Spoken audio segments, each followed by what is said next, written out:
12th class physics के अंदर chapter number 7 पढ़ रहे थे। कल की क्लास में आपने पढ़ा था धारामापी किसे कहते हैं, कितने प्रकार की होती है। दो प्रकार की थी, चल कुंडली धर्मापी और चल चुंबक धर्मापी। चल कुंडली धर्मापी भी दो प्रकार की होती है, पहला निलंबित कुंडली धर्मापी, दूसरा किंकित कुंडली धर्मापी। कल आपने पढ़ा था निलंबित कुंडली धर्मापी की संरचना, सिद्धांत और कार्यविधि। उसी से रिलेटेड कुछ टॉपिक और है, वो है धारामापी की सुग्रहता। और यहाँ टॉपिक है क्या, धारामापी की सुग्रहता। बोर्ड एग्जाम में इसकी परिभाषा आती है कि धारामापी की सुग्रहता से क्या तात्पर्य है। धारामापी की सुग्रहता क्या होती है, वह धारामापी अधिक सुग्राहित होती है जिसकी कुंडली में अलग धारा प्रवाहित करने पर या कुंडली के सिरों पर अलग वोल्टा अलग विभवांतर स्थापित करने पर पर्याप्त विक्षेप उत्पन्न हो जाए। वह धारामापी अधिक सुग्राह्य होती है जिसकी कुंडली में अलग धारा प्रवाहित करने पर या उनकी कुंडली के सिरों के मध्य अलग वोल्टा स्थापित करने पर कुंडली में पर्याप्त विक्षेप उत्पन्न हो जाए, वो धारामापी अधिक सुग्राही होती है। बात समझ में आएगी। धारामापी की सुग्राह्यता किसे कहते हैं, वह धारामापी अधिक सुग्राही होती है जिसकी कुंडली में अलग धारा प्रवाहित करने पर बहुत ही कम धारा प्रवाहित की जाए या उस कुंडली के सिरों के मध्य अलग वोल्टा स्थापित की जाए तो भी पर्याप्त विक्षेप उत्पन्न हो जाए। यानी कि धारा का मान कम हो या उसकी कुंडली के सिरों के मध्य विभवांतर का मान कम हो तो विक्षेप प्राप्त ही नहीं। जब विक्षेप प्राप्त नहीं होगा तो धारामापी अधिक सुग्राही नहीं होगी। तो वह धारामापी अधिक सुग्राही होती है जिस कुंडली में अलग धारा प्रवाहित करने पर या कुंडली के सिरों के मध्य अलग विभवांतर स्थापित करने पर पर्याप्त विक्षेप उत्पन्न हो जाए। क्या कहलाएगा, धारामापी की सुग्राह्यता। अब धारामापी की सुग्राह्यता है वो भी दो प्रकार की होती है। पहला प्रकार आता है वो है धारा सुग्राह्यता। धारामापी की सुग्राह्यता है वो भी दो प्रकार की है। पहला है धारा सुग्रहिता, संकेत होता है इसका SI। धारा सुग्राह्यता फॉर्मूला है SI, धारा सुग्राह्यता SI is equal to 5/I। ये फॉर्मूला ध्यान रखेंगे, इससे परिभाषा बनाएंगे। धारा सुग्राह्यता SI इज इक्वल टू होता है 5/I। तो धारा सुग्राह्यता किसे कहते हैं, धारामापी में एकांक धारा मान के लिए प्राप्त विक्षेप। धारामापी में एकांक धारा मान के लिए प्राप्त विक्षेप धारा सुग्राह्यता कहलाता है। बात समझ में? धारा सुग्राह्यता किसे कहते हैं, धारामापी में एकांक धारा मान के लिए प्राप्त विक्षेप धारा सुग्राह्यता कहलाता है। धारामापी में एकांक धारा मान से प्राप्त विक्षेप को धारा सुग्राह्यता कहते हैं। क्या बताया, मैं लास्ट बता रहा हूं। धारा सुग्राह्यता धारामापी में एकांक धारा मान से प्राप्त विक्षेप धारा सुग्राह्यता कहलाता है। और इसका मात्रक क्या होगा, डिवीजन प्रति एम्पियर, या मैं कहूं भाग प्रति एम्पियर। डिवीजन प्रति एम्पियर या भाग प्रति एम्पियर, ठीक है। उसके बाद धारा सुग्राह्यता देखिए 5/I आपने पढ़ा था इसी के अंदर I इक्वल टू क्या, C/NAB into 5 is equal to K/5। ये धारा मापी की कार्यविधि, ठीक है। अब इससे 5/I निकाले तो 5/I is equal to NAB/C is equal to 1/K। ये फॉर्मूला किसका हो गया, धारा सुग्राह्यता। तो इसमें क्या है, धारा सुग्राह्यता का मान किस प्रकार से बढ़ा सकते हैं, कुंडली में फेरों की संख्या, N क्या होता है, कुल फेरों की संख्या। कुंडली में फेरों की संख्या बढ़ा करके धारा सुग्राह्यता को बढ़ाया जा सकता है। कुंडली में N को बढ़ा करके धारा सुग्राह्यता को बढ़ाया जा सकता है। तो आपने पढ़ा इसके अंदर धारामापी की सुग्राह्यता किसे कहते हैं। उसके बाद में पहला धारा सुग्राह्यता। नंबर 2 पॉइंट आता है वोल्टा सुग्राह्यता। वोल्टा सुग्राह्यता संकेत होगा इसका SV is equal to 5/V। ये फॉर्मूला होगा इसका, SV इक्वल टू 5/V। परिभाषा क्या हो जाएगी, धारमापी के टर्मिनल्स के मध्य एकांक विभवांतर लगाने पर उत्पन्न विक्षेप, धारमापी के टर्मिनल्स के मध्य एकांक विभवांतर लगाने पर उत्पन्न विक्षेप वोल्टा सुग्राह्यता कहलाता है। उसके बाद में V equal to I R के सामने G होगा V equal to G I, V equal to G I, V equal to I R के सामने G क्या है? धारमापी का प्रतिरोध। ये मान अगर मैं यहाँ रखता हूँ तो S V is equal to हो जाएगा 5/G, 5/G। मैं कहूँ 1/G into 5/I, 1/G 5/I, 1/G। देखिए आप 5/I की वैल्यू क्या है? NAB/C, 1/G NAB/C। ये भी इसका फॉर्मूला हो जाए NAB/C, SV का मान। या फिर अपन इसको ये भी ले सकते हैं 5/I SI होता है SI/G, ये फॉर्मूला भी हो सकता है। अब इसमें क्या है? धारमापी में कुंडली के फेरों की संख्या बढ़ा करके वोल्टा सुग्राह्यता को नहीं बढ़ा सकते। फेरों की संख्या बढ़ाएंगे तो उस तार की लंबाई बढ़ जाएगी, जिससे कारण प्रतिरोध मान भी बढ़ जाएगा।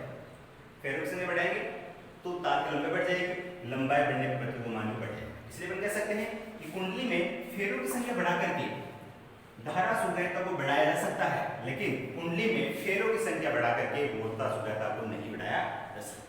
क्योंकि वोल्टा सुग्राह्यता में अगर कुंडली में फेरों से बढ़ाएंगे तो उस तार की लंबाई बढ़ेगी, जिससे कारण प्रतिरोध मान बढ़ जाएगा और प्रतिरोध मान बढ़ने का वोल्टा सुग्राह्यता मान नहीं बढ़ेगा। उसके बाद में एक पॉइंट और आता है धारामापी की दक्षता, धारामापी का दक्षतांक। धारामापी का दक्षतांक फॉर्मूला होता है x equal to I/5, x equal to I/5। I धारा हो गया, 5 विक्षेप हो गया और दक्षतांक क्या हो गया x। तो धारामापी का दक्षतांक किसे कहेंगे? धारामापी में एकांक विक्षेप के लिए, यहाँ 5 क्या है? विक्षेप है। धारामापी में एकांक विक्षेप के लिए प्रवाहित धारा, धारामापी में एकांक विक्षेप के लिए आवश्यक धारा के मान को धारामापी का दक्षतांक है। धारामापी में एकांक विक्षेप के लिए, धारामापी में एकांक विक्षेप के लिए आवश्यक धारा के मान को धारामापी का दक्षतांक है। धारामापी में एकांक विक्षेप के लिए आवश्यक धारा के मान को धारामापी का दक्षतांक कहते हैं। ये धारा सुग्राह्यता के व्युत्क्रम के बराबर होता है। धारा जो सुग्राह्यता है उसके व्युत्क्रम के बराबर होता है, क्योंकि x इक्वल टू I/5 होता है और 5/I क्या होता है? SI। तो ये जो धारामापी का दक्षतांक है वो क्या होता है? 1/SI, 1/SI। इसका मतलब x इक्वल टू क्या हो सकता है? SI का फॉर्मूला क्या था? ये NAB/C, इसका उल्टा करेंगे तो C/NAB, C/NAB is equal to K। तो ये हो गया धारामापी का दक्षतांक। तो आपने टोटल यहाँ पर 4 देख परिभाषा, पहली धारामापी की सुग्राह्यता, दूसरी धारा सुग्राह्यता, तीसरा वोल्टा सुग्राह्यता, चौथा धारामापी का दक्षतांक। चारों परिभाषा इंपॉर्टेंट है और एग्जाम में एक नंबर के रूप में कोई भी एक परिभाषा हो सकता है, 2 परिभाषा भी हो सकता है। मैं रिपीट कर रहा हूँ, टॉपिक था अपना धारामापी की सुग्राह्यता। धारामापी की सुग्राह्यता किसे कहते हैं? वह धारामापी अधिक सुग्राह्य होती है जिसकी कुंडली में अलग धारा प्रवाहित करने पर या कुंडली के सिरों पर अलग विभवांतर आरोपित करने पर पर्याप्त विक्षेप प्राप्त हो जाए, वो धारामापी क्या होता है? देखिए सुग्राह्य होता है। उसके बाद में धारामापी की सुग्राह्यता है वो 2 प्रकार की होती है, धारा सुग्राह्यता और वोल्टा सुग्राह्यता। धारा सुग्राह्यता संकेत क्या होता है? SI, SI फॉर्मूला 5/I, 5 विक्षेप है, I क्या है? धारा। तो परिभाषा क्या हो जाएगी धारा सुग्राह्यता की? धारामापी में एकांक धारा मान के लिए, धारामापी में एकांक धारा मान के लिए प्राप्त विक्षेप धारा सुग्राह्यता कहलाता। इसका मात्रक डिवीजन प्रति एम्पियर या भाग प्रति एम्पियर होगा। उसके बाद आपने पढ़ा था कल क्लास में जो निलंबित कुंडली धारामापी था उसी क्रिया में देखा था I इक्वल टू क्या होगा? C/NAB/5 is equal to K5। इस इक्वेशन से मान निकालो 5/I का। 5/I क्या है? धारा सुग्राह्यता। तो 5/I is equal to N A B upon C is equal to 1 upon G. इसमें क्या होता है, कुंडली के अंदर अगर फेरों की संख्या बढ़ा दी जाए तो धारामापी की धारा सुगयता बढ़ जाती है। कुंडली में फेरों की संख्या बढ़ा दी जाए तो धारामापी की धारा सुगयता बढ़ जाती है। उसके बाद सेकंड आता है वोल्टा सुगयता एस पी इक्वल टू होता है 5 अपॉन वी। धारामापी के टर्मिनल्स के मध्य एकांक विभवांतर पर प्राप्त विक्षेप वोल्टा सुगयता कहलाता है। V equal to I R से, आई आर के साथ क्या हुआ जी क्या है, धारामापी का प्रतिरोध, V equal to G I, यहाँ रखेंगे G I 1 upon G 5 upon I. 5 upon I क्या होता है, 5 अपॉन आई धारा सुगयता, तो एस आई अपॉन जी हो सकता है, और इसी का मान रखे तो N A B upon C. 5 upon I का मान रखा N A B upon C. Last पे बस आती है धारामापी का दक्षतांक। धारामापी का दक्षतांक, धारामापी का दक्षतांक क्या होता है, धारामापी में एकांक विक्षेप के लिए, धारामापी में एकांक विक्षेप के लिए प्राप्त धारा धारामापी का दक्षतांक है।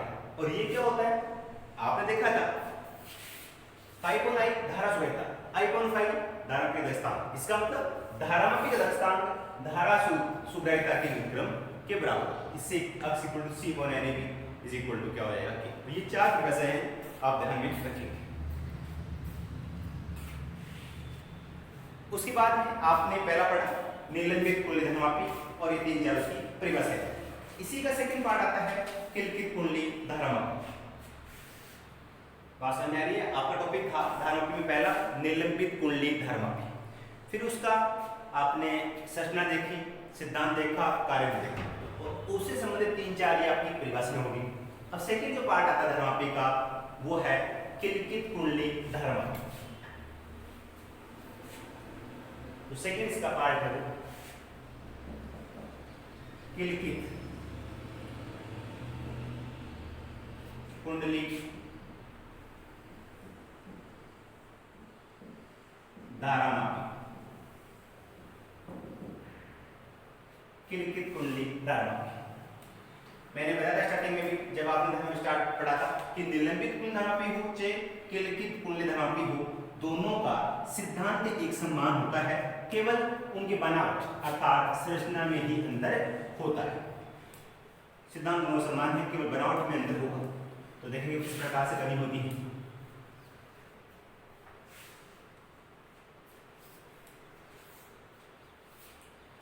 किलकित कुंडली धारामापी है, इसकी बनावट के लिए सबसे पहले एक बेलन होता है नर लोहे,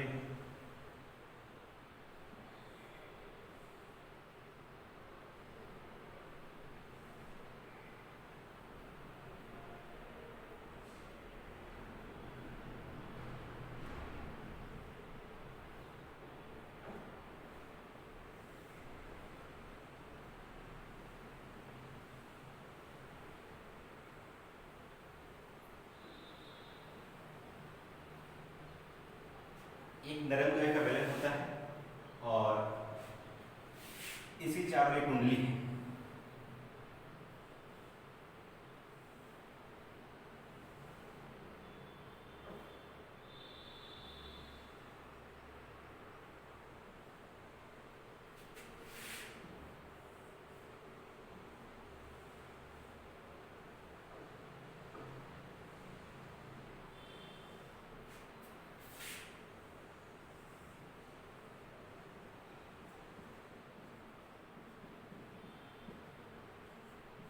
एक कुंडली है, इस कुंडली में एक बेलन रखा हुआ, और इसके चारों ओर अवतल आकृति के दो ध्रुव होते हैं, एक तो हो गया N और दूसरा हो गया S, जिसके अंदर त्रिज्य चुंबकीय क्षेत्र काम में लिया जाता है ताकि कोण का मान 90 डिग्री हो जाए। त्रिज्य चुंबकीय क्षेत्र काम में लिया है, और इन कुंडली को दो तीक्ष्ण किलकों की सहायता से, एक ऊपर की और एक नीचे की, तो यहां पे होगा,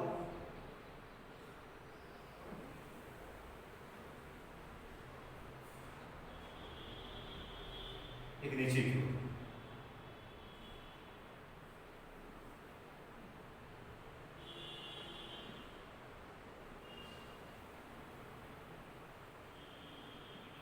किलकों की सहायता से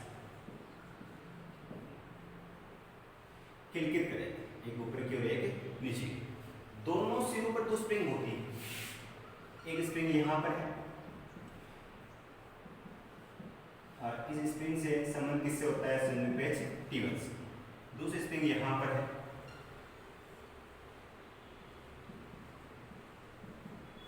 इसका संबंध संयोजक पेच T2 से।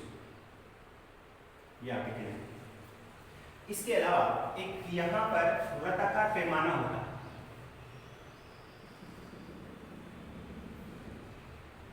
ये 0 हो गया, 10 हो जाएगा, 20 और 30, 10, 20, 30। एक एल्यूमिनियम का संकेतांक होता है वृत्ताकार पैमाने पर घूमने। तो ये आपकी बनावट होगी किसकी, किलकित कुंडली धर्मापी। तो किलकित कुंडली धर्मापी में क्या होता है, एक कुंडली होती है जिसमें नरम लोहे का बेलन होता है जिसे क्रोड कहते हैं। किलकित कुंडली धर्मापी में एक कुंडली होती है जिसमें नरम लोहे का बेलन होता है जिसे क्रोड कहते हैं।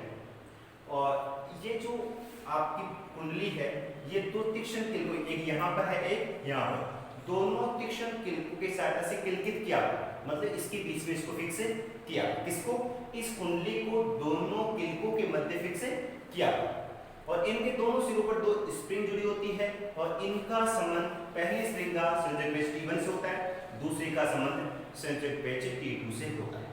इसके अलावा इसमें अवतल आकृति के दो चुंबकीय ध्रुव N और S होते हैं जो कि त्रिज्यीय चुंबकीय क्षेत्र उत्पन्न करते हैं। कुंडली में उत्पन्न विक्षेप को पढ़ने के लिए एक वृत्ताकार पैमाना होता है जिस पर एल्यूमिनियम का संकेतांक होता है, जिसके द्वारा आसानी से इसको पैमाना है उसको अपन पढ़ लें। और इस धारामापी का एक नाम और है, वो है वेस्टर्न धारामापी।